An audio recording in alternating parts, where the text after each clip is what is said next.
Hello everyone, welcome to my channel. मैं महेश राय स्वागत करता हूं आपके अपने चैनल में। तो आज हम जो पढ़ने वाले हैं वो है स्वरों के रूप, शुद्ध स्वर, विकृत स्वर के प्रकार, कोमल स्वर और तीव्र स्वर। स्टार्टिंग से ये तीसरी थ्योरी क्लास है। उससे पहले मैंने तबले पे, हारमोनियम पे, वो सारी चीजें आप प्ले लिस्ट में जाके देख सकते हैं। ठीक है, तो चलिए स्टार्ट करते हैं। इससे पहले मैंने स्टार्टिंग से ही सब कुछ स्टार्ट किया है। मैंने नाद करवाया था उससे पहले बहुत सारी ध्वनि, कंपन, ये सारी चीजें मैंने करवा चुका हूं। चलिए स्टार्ट करते हैं। तो स्वर के बारे में हमने लास्ट क्लास में पढ़ा था। हाँ, अब हम स्वर के रूप के बारे में पढ़ेंगे, स्वर के प्रकार के बारे में पढ़ेंगे। देखिए, स्वर का जो रूप है वो दो प्रकार के होते हैं स्वर। पहला, शुद्ध अथवा प्राकृतिक स्वर। शुद्ध स्वर को प्राकृतिक स्वर भी कहते हैं, शुद्ध स्वर को प्राकृतिक स्वर भी कहते हैं। और दूसरा है विकृत। ठीक है, दूसरा क्या है? विकृत। पहला शुद्ध, इसे प्राकृतिक भी कहते हैं, दूसरा है विकृत। स्वर आपको मैंने बता दिया था। अब स्वर के रूप या प्रकार, दोनों में से कुछ भी बोल सकते हैं। ये दो प्रकार के होते हैं, शुद्ध और विकृत। अब देखिए शुद्ध स्वर की ओर चलते हैं। शुद्ध स्वर किसे कहते हैं? वे स्वर जो मुख्य 7 श्रुतियों पर स्थापित किए गए हैं, शुद्ध स्वर कहलाते हैं। ठीक है, वे स्वर जो 7 श्रुतियों पर स्थापित किए गए हैं, शुद्ध स्वर कहलाते हैं। 22 श्रुतियां हैं। 22 श्रुतियों में से 7 श्रुतियों पर जो स्थापित किए गए हैं उन्हें हम कहते हैं शुद्ध स्वर। आगे देखते हैं, ये स्वर अपने निश्चित स्थान पर रहते हैं, और ये स्वर अपने निश्चित स्थान पर रहते हैं।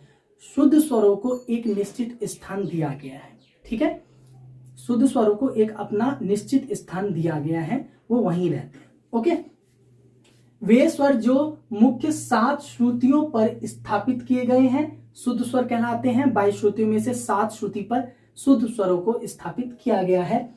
ये स्वर अपने निश्चित स्थान पर रहते हैं। ये स्वर जो होते हैं अपने निश्चित ही स्थान पर रहते हैं, और इनके नाम क्या है? सा, रे, ग, म, प, ध, नी। ठीक है, ये चिन्ह हो जाएगा, इसे मैं मिटा देता हूं वरना ये चिन्ह कहलाएगा। ठीक है, ओके। सा, रे, ग, म, प, ध, नी, ये शुद्ध स्वर है। 7 होते हैं शुद्ध स्वर। आगे चलते हैं, हम विकृत स्वर के बारे में पढ़ते हैं। देखिए, विकृत स्वर किसे कहते हैं? जिन स्वरों का स्थान शुद्ध स्वरों से कुछ नीचे अथवा कुछ ऊपर होता है उन्हें विकृत स्वर कहते हैं। जिन स्वरों का स्थान शुद्ध स्वरों से या तो थोड़ा नीचे हो या तो थोड़ा ऊपर हो, जिन स्वरों, जो शुद्ध स्वर होता है उससे थोड़ा ऊपर होगा विकृत स्वर, या तो थोड़ा नीचे होगा। यहाँ पे अच्छी तरह, जिन स्वरों का स्थान शुद्ध स्वरों से कुछ नीचे अथवा कुछ ऊपर होता है उन्हें विकृत स्वर क्या कहते हैं? विकृत स्वर कहते हैं। यहां पे फिर से एक बार मैं दोहरा रहा हूं, जिन स्वरों का स्थान शुद्ध स्वरों से कुछ नीचे अथवा कुछ ऊपर होता है उसे क्या कहते हैं? विकृत स्वर कहते हैं। ऐसे स्वरों की संख्या केवल 5 है। ऐसे स्वरों की संख्या कितनी है? तो 5 कही गई है। ऐसे स्वरों की संख्या 5 है, 5 मानी गई है। ये पांचों स्वर शुद्ध तो है, ये पांचों स्वर क्या है? ये शुद्ध तो है, साथ ही साथ ये क्या है? विकृत भी है। ये जो स्वर है वो शुद्ध भी है और विकृत भी होते हैं। ठीक है, इनके नाम क्या है? रे, ग, म, ध, नी। ये 5 विकृत स्वर है। देख लीजिए, रे कोमल, ग कोमल, मध्यम कौन सा? म, तीव्र, ध कोमल, नी कोमल। ठीक है, नी कोमल, ये 5 विकृत स्वर होते हैं। कंप्लीट हुआ? अच्छे से समझ में आ गया? आगे चलते हैं। विकृत स्वरों के प्रकार। विकृत स्वरों के प्रकार भी होते हैं, 2 प्रकार के होते हैं विकृत स्वर। पहला होता है कोमल, दूसरा होता है तीव्र। ठीक है, जो विकृत स्वर होते हैं वो 2 प्रकार के होते हैं, कोमल और तीव्र। कोमल स्वर और तीव्र स्वर। अब कोमल स्वर को हम जान लेते हैं। कोमल स्वर किसे कहते हैं? जब कोई स्वर अपने शुद्ध स्थान से नीचे की ओर जाता है तब उसे कोमल कहते हैं। जब कोई स्वर अपने शुद्ध स्थान से जब कोई स्वर अपने शुद्ध स्थान से नीचे की ओर जाएगा तो वो कोमल स्वर कहलाएगा। ठीक है, ऐसे स्वर 4 स्वर हैं। ऐसे कितने स्वर हैं? 4 स्वर हैं। रे, ये कोमल का चिन्ह होता है। ठीक है, ये जो होता है ना कोमल का चिन्ह होता है। ग, ध, नि। ठीक है, 4 स्वर हैं कोमल, रे, ग, ध, नि। संस्कृत में क्या कहेंगे इसे? ऋषभ, गंधार, धैवत, निषाद। ठीक है, 4 स्वर हैं जो कोमल है। इसका यहां पे मैंने ब्रैकेट में लिख दिया है चिन्ह। इसका चिन्ह कैसे होते हैं? स्वर के नीचे पड़ी रेखा होती है ऐसे करके, या माइनस का चिन्ह बोल सकते हो इसे। स्वर के नीचे जैसे ग है तो ग के नीचे ऐसे जब हम निशान लगा देंगे तो ये क्या हो जाएगा? कोमल हो जाएगा। ये क्या है? ये चिन्ह है। यहां पे मैंने लिख दिया है चिन्ह। ठीक है, समझ गए? कोमल कितने प्रकार के होते हैं? तो 4 प्रकार के कोमल होते हैं। जो कोमल स्वर कितने होते हैं? 4 होते हैं। रे, ग, ध, नि। कंप्लीट हुआ। चलिए आगे चलते हैं। तीव्र स्वर। अब तीव्र स्वर के बारे में हम अच्छे से जान लेते हैं। जब स्वर अपने शुद्ध स्थान से ऊपर की ओर जाता है, जब स्वर अपने शुद्ध स्थान से, शुद्ध तो शुद्ध है, शुद्ध स्थान से ऊपर की ओर जाएगा तो वो तीव्र स्वर कहलाएगा। फिर वो क्या करे? तब उसे तीव्र स्वर कहते हैं। जब स्वर अपनी शुद्ध स्थान से नीचे की ओर जाएगा तो क्या कहलाएगा? कोमल। और जब ऊपर की ओर जाएगा तब क्या कहलाएगा? तीव्र। एक सप्तक में केवल मध्यम ही ऐसा स्वर है जो अपने स्थान से ऊपर की ओर जाता है और तीव्र स्वर कहलाता है। पूरे सरगम में केवल म ही एक ऐसा स्वर है जो अपने शुद्ध स्थान से ऊपर की ओर जाता है।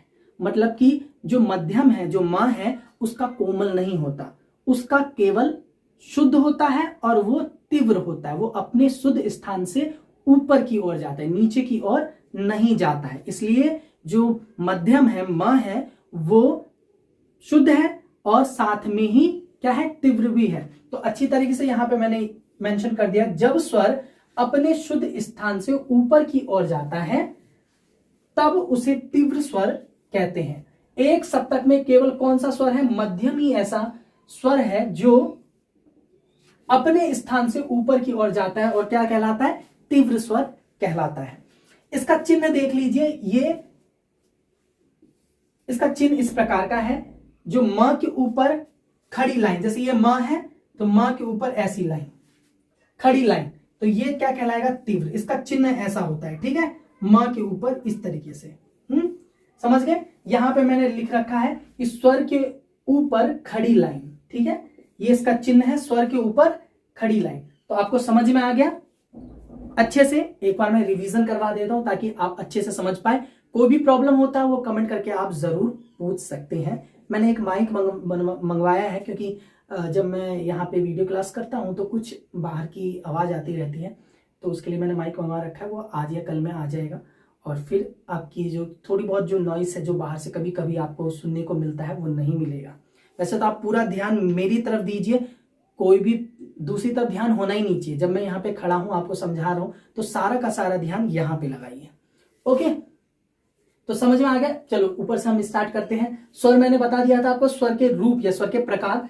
शुद्ध अथवा प्राकृतिक स्वर, जो शुद्ध स्वर होते हैं उसी को प्राकृतिक स्वर भी कहते हैं। ये पूछ दिया जाता है कि प्राकृतिक स्वर किसे कहते हैं, ऑप्शन दे दिया जाता है 4। हाँ, तो शुद्ध स्वर को प्राकृतिक स्वर कहते हैं। और विकृत स्वर, शुद्ध स्वर और विकृत स्वर, 2 प्रकार के आपके इसके प्रकार, इसके रूप होते हैं। और उसके बाद हम शुद्ध स्वर की डेफिनेशन जान लेते हैं। वे स्वर जो मुख्य 7 श्रुतियों पर स्थापित किए गए हैं, जो मुख्य 22 श्रुतियों में से 7 श्रुतियों पे जो स्थापित किए गए हैं, वे शुद्ध स्वर होते हैं, शुद्ध स्वर कहलाते हैं। ये स्वर अपने निश्चित स्थान पर रहते हैं और ये स्वर अपने निश्चित स्थान पर रहते हैं और कहीं नहीं जाते। ठीक है, अपने निश्चित स्थान पर, शुद्ध स्वर अपने निश्चित स्थान पर रहते हैं। ओके, और ये 7 होते हैं। यहां पे मैंने लिख रखा है सारे गामा पधा नी, ये नहीं, सॉरी ये नहीं, ऊपर मैंने लिखा होगा, ये रहा, सारे गामा पधा नी, ये शुद्ध स्वर है। ओके, कंप्लीट हुआ। आगे चलते हैं विकृत स्वर। विकृत स्वर के बारे में मैंने आपको बताया था, जिन स्वरों का स्थान शुद्ध स्वर से कुछ नीचे अथवा कुछ ऊपर होता है उन्हें विकृत स्वर कहते हैं। ऐसे स्वर, इनकी संख्या जो होती है वो 5 होती है। जब स्वर अपनी शुद्ध अवस्था से या नीचे हो जाता है थोड़ा या ऊपर हो जाता है, वो विकृत कहलाता है। ठीक है, और ये 5 प्रकार के होते हैं। रे ग तीव्र मध्यम ध अनि, ये 5 प्रकार के होते हैं। इनके जो नाम है 5 हैं, रे ग ध नि और तीव्र म। ओके, अब विकृत स्वर और स्वर के जो प्रकार हैं वो 2 प्रकार के होते हैं। विकृत स्वर कोमल, ठीक है, और तीव्र। कोमल होते हैं, तीव्र होते हैं। अब कोमल स्वर के बारे में जान लेते हैं। जब कोई स्वर अपने शुद्ध स्थान से नीचे होता है तो वो क्या कहलाएगा? विकृत कहलाएगा। और जब स्वर अपनी शुद्ध स्थान से ऊपर जाएगा तो क्या कहलाएगा? तीव्र कहलाएगा। वो क्या कहलाएगा? तीव्र कहलाएगा। बस यही बात है, इसी को जानना था। इसके बारे में चिन्ह मैंने बता दिए हैं, बाकी और कुछ नहीं है, सिंपल है। अच्छे से ध्यान दीजिए तो समझ जाओगे, नहीं दोगे तो फिर नहीं समझ पाओगे। लेकिन अगर आपको जरा सा भी कोई भी चीज में प्रॉब्लम होती है तो वो कमेंट करके पूछें, क्योंकि मैं आपके लिए यहाँ पे खड़ा हूं, आपको समझाने के लिए ही हूं मैं यहाँ पे। ओके, कोई भी चीज होती है आप जरूर कमेंट करके पूछें। तो सारी चीजें कंप्लीट हो गई है। इससे पहले मैंने थ्योरी की क्लासेस बोर्ड पे बाय बोर्ड मैंने आपको करवा दी है, वो जाके आप जरूर देखें। आप यहाँ पे देख रहे होंगे, ये फर्स्ट है और ये वाला है, ये सेकंड है, ठीक है। ये दोनों आप जाके देख सकते हैं, यहाँ पे आपको दिख रहा होगा। ओके, यहाँ पे आपको दिख रहा है, ये फर्स्ट है और ये सेकंड है। दोनों आप अच्छे से करिए, हो जाएगा। ये आपकी तीसरी वीडियो क्लास है। तो आज के लिए इतना ही। तो मुझे उम्मीद है आप सभी को अच्छा लग रहा है। अच्छा लग रहा है तो चैनल को सब्सक्राइब कर दीजिए, लाइक कर दीजिए, बेल आइकन को प्रेस कर दीजिए। कोई भी प्रॉब्लम होता है कमेंट करके पूछ सकते हैं। बाकी टेलीग्राम का लिंक मैंने डिस्क्रिप्शन में दे दिया है, ठीक है। तो आज के लिए इतना ही। तो अपना ध्यान रखिएगा, पढ़ते रहेगा, स्वस्थ रहेगा, मस्त रहेगा, प्रिपरेशन के साथ जबरदस्त रहेगा। तो थैंक यू एवरीवन। जय हिंद, जय भारत।